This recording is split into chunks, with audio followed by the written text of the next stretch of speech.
Një deklaratë e fortë ka tronditur shtëpinë e Big Brother VIP Albania dhe ka ndezur debat të ashpër mes banorëve. Gjatë një bisede tensionuese, Casey hodhi akuza direkte ndaj Mirës, duke pretenduar se ai porosiste Lule për dashnoret e tij të dyqani i Stelinës.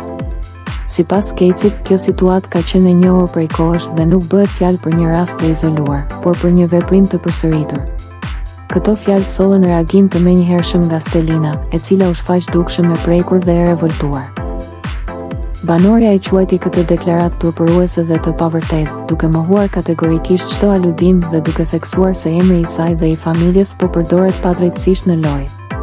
Është turp të përmendësh biznesin tim dhe të më përfshish në histori që nuk ekzistojnë, u shpreh Stelina me tone të forta. Debati u ashpërsua edhe më shumë, ndërsa situata krijoi ndasi mes banorëve dhe reagime të shumta në rrjetet sociale. Publiku tashmë vështindar. Kush po thot të vërtetën dhe kush po luan lojë për vëmendje? Drama në BBVA duket se sapo ka hyrë në një fazë edhe më shpërthyese.